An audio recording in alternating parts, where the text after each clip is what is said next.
यूं तो मैसूर के सुल्तान टीपू सुल्तान की जाबाजी की कहानियां ज्यादातर लोगों को पता है। सभी उनकी वीरता, उनकी बहादुरी के बारे में जानते हैं। पर दोस्तों, क्या आप जानते हैं कि देश के लिए अंग्रेजों से लोहा लेने वाले इस जाबाज योद्धा की शहादत कैसे हुई, इनकी मौत कैसे हुई? आखिर ऐसा क्या हुआ था कि जीतते जीतते शेरे मैसूर टीपू सुल्तान को अंतिम मौके पर पहले हार और बाद में मौत का सामना करना पड़ा था? अगर आप भी इस बारे में नहीं जानते हैं तो ये वीडियो दोस्तों आप ही के लिए है। तो आइए टीपू सुल्तान शेरे मैसूर के जीवन से जुड़े कुछ ऐसे सवालों के जवाब ढूंढने की कोशिश करते हैं जिनके बारे में आज दुनिया सोच रही है।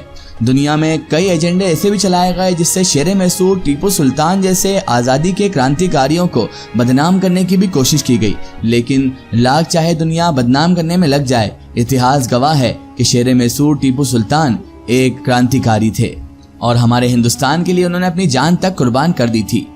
मैसूर के सुल्तान हैदर अली के घर 20 नवंबर 1750 को एक बच्चे का जन्म हुआ। नाम रखा गया फतेह अली टीपू। प्यार से उन्हें सब टीपू कहकर बुलाते थे। पिता हैदर अली मैसूर के सुल्तान थे। वह अपने राज्य को तेजी से आगे बढ़ाना चाहते थे।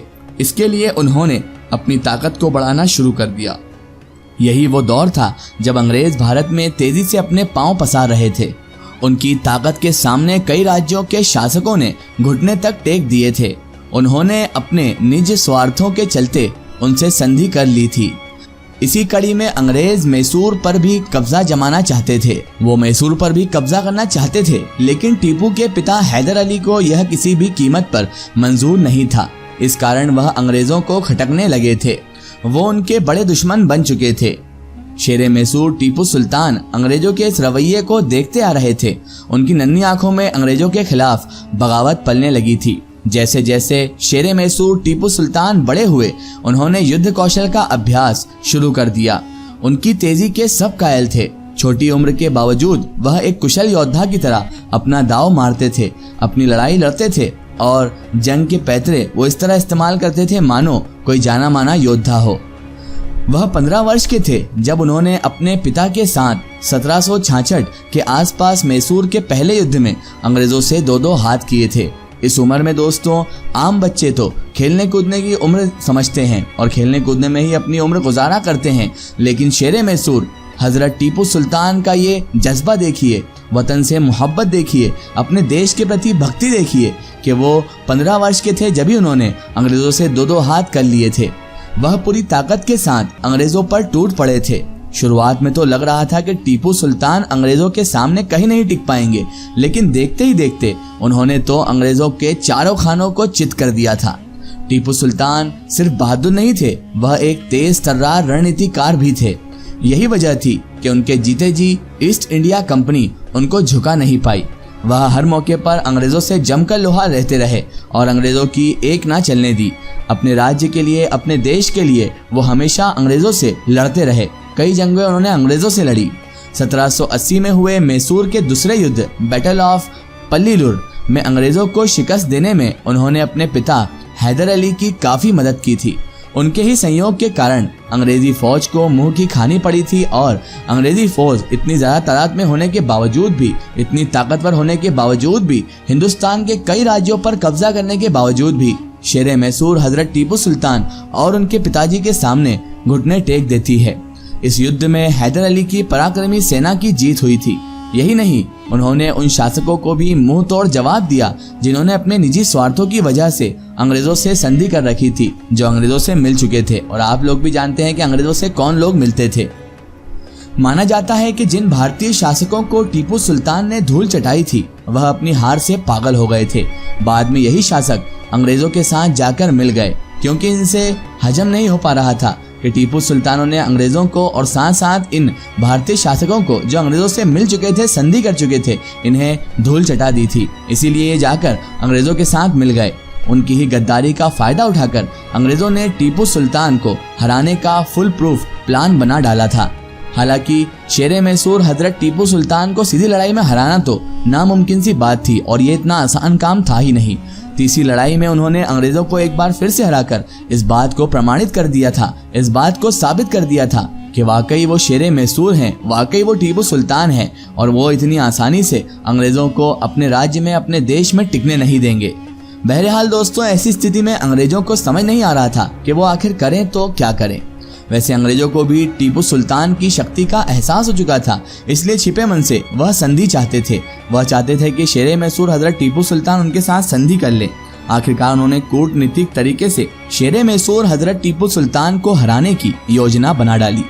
पहले तो दोस्तों अंग्रेजों ने शेर मैसूर हजरत टीपू सुल्तान के सामने घुटने टेक दिए। फिर 1784 के आसपास एक संधि भी कर ली। इस संधि को मैंगलोर संधि का नाम दिया गया। इस संधि के बाद शेर मैसूर टीपू सुल्तान मैसूर के अच्छे भविष्य के लिए आश्वस्त हुए ही थे कि अंग्रेजों ने अपनी औकात दिखा दी, अपनी नीयत दिखा दी। उन्होंने शेर मैसूर हजरत टीपू सुल्तान को धोखा देते हुए एक बार फिर से उन पर हमला कर दिया था। पिछले 3 युद्धों में बुरी हार के बाद यह शेर मैसूर हजरत टीपू सुल्तान पर अंग्रेजों द्वारा किया गया चौथा हमला था। लेकिन दोस्तों, इस बार अंग्रेजों ने मैसूर की राजधानी श्रीरंगपट्टन पर चढ़ाई की थी। शेर मैसूर हजरत टीपू सुल्तान की सेना भी पीछे कहाँ रहने वाली थी। उन्होंने दुश्मन का डटकर मुकाबला किया। अंग्रेज उनके सामने कहीं टिक नहीं रहे थे। उनको लगने लगा कि यह लड़ाई भी वो हार ही जाएंगे, इसलिए उन्होंने हमेशा की तरह धोखे का, फरेब का रास्ता चुन लिया। योजना के तहत उन्होंने कई भारतीय शासकों को अपनी तरफ से लड़ने के लिए बाध्य किया, मजबूर कर दिया था। उनकी सहायता से अंग्रेजों के पास एक बड़ी सेना भी हो गई थी। हालांकि शेर मैसूर हजरत टीपू सुल्तान पर इसका कोई असर नहीं हो पा रहा था। वह तेजी से आगे बढ़ रहे थे, वह झुकने के लिए तो तैयार ही नहीं थे। इसीलिए अंग्रेजों ने रात के अंधेरे का प्रयोग करके कुछ गद्दारों की मदद से, जो अपने ही देश के साथ, अपने ही राज्य के साथ और शेर मैसूर हजरत टीपू सुल्तान के साथ गद्दारी करके उन्हें हराने के लिए और अपने देश पर अंग्रेजों का कब्जा करवाने के लिए पूरी तरह तैयार हो गए थे। ऐसे लोगों का ज़मीर पूरी तरह से मर चुका होता है। बहरहाल अंधेरे का प्रयोग करके अंग्रेजों ने कुछ गद्दारों की मदद से अपने कुछ सैनिक हजरत टीपू सुल्तान की तरफ भेज दिए। अंत में शेर मैसूर हजरत टीपू सुल्तान को चारों तरफ से घेर लिया गया था। उनके पास भागने का मौका था। ऐसी आपात स्थिति के लिए उन्होंने एक आपातकालीन मार्ग तो बना रखा था, लेकिन वह एक शेर थे। वह एक ऐसे दिलेर और ऐसे बहादुर शासक थे कि जो मैदान छोड़कर भागना कबूल ना करे, भले ही फिर उनकी शहादत क्यों ना हो जाए। और इस शेर मैसूर हजरत टीपू सुल्तान ने भी वही किया। वह मैदान छोड़कर नहीं भागे। वह एक वीर योद्धा थे। उन्होंने अपने सैनिकों में ऊर्जा भरते हुए कहा कि 100 गिदड़ों की तरह भागने से अच्छा है कि हम एक शेर की तरह पेश आएं। वह अपनी आखिरी सांस तक लड़ते रहे। अंग्रेज बार बार उनसे सरेंडर करने की अपील करते रहे, लेकिन वो थे जो शेर थे, आगे बढ़ते ही रहे।